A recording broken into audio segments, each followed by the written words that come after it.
माता की जय, भारत माता की जय।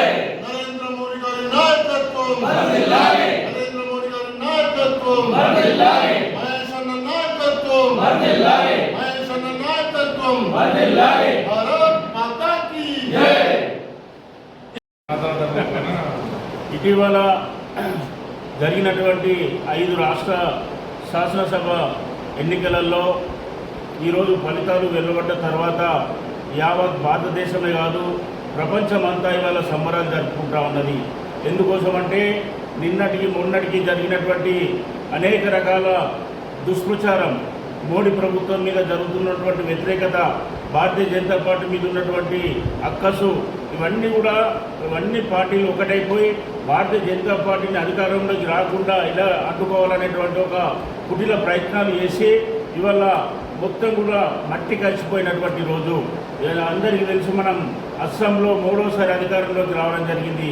అదేవిధంగా పుదుచ్చేరిలో 2 సార్లు వరుసగా అధికారంలోకి రావడం జరిగింది. 35 సంవత్సరాలు కంచుకోటగా ఉన్నటువంటి సిపిఎం కమ్యూనిస్టులకు, అదేవిధంగా 15 సంవత్సరాల నుంచి 3 సార్లు వరుసగా గెలుపొందినటువంటి మమతా బెనర్జీని కాదని చెప్పి ఇలా భారతీయ జనతా పార్టీ విజయ బావుట ఎగరవేసి అఖండ పూర్తి మెజార్టీతో ఇలా పూర్తి విజయంతో ముందుకెళ్ళడం జరుగుతూ ఉన్నది.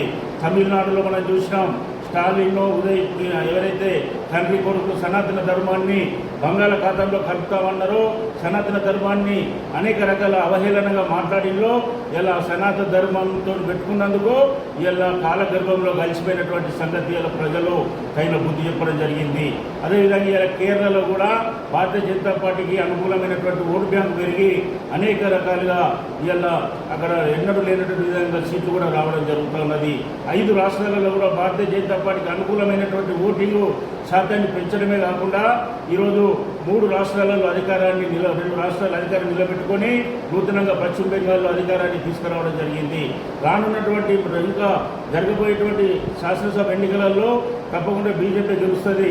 కానీ తర్వాత దీని టార్గెట్ తెలంగాణ రేపు. అందుకనే ఈ విజయంతో మొట్టమొదటిసారిగా ఈ నెల 10వ తేదీ నాడు మన హైదరాబాద్కు మన 3వసారి ప్రధానమంత్రిగా బాధ్యతలు స్వీకరించినటువంటి నరేంద్ర మోడీ గారు మొట్టమొదటిసారిగా హైదరాబాద్ పరేడ్ గ్రౌండ్లో నిర్వహించే లక్షలాది మంది ప్రజలతో బహిరంగ సభలో పాల్గొనబోతా ఉన్నారు.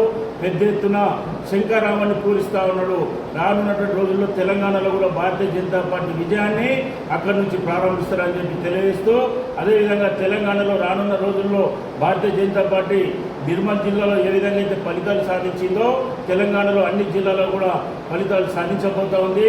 నరేంద్ర మోడీ గారి నాయకత్వంలో, మహేశ్వర్ రెడ్డి గారి ఆధ్వర్యంలో తెలంగాణలో భారతీయ జనతా పార్టీ తప్పకుండా అధికారానికి వస్తుందని చెప్పి ఈ సందర్భంగా తెలియజేస్తూ భారత్ మాతా కీ జై, భారత్ మాతా కీ జై.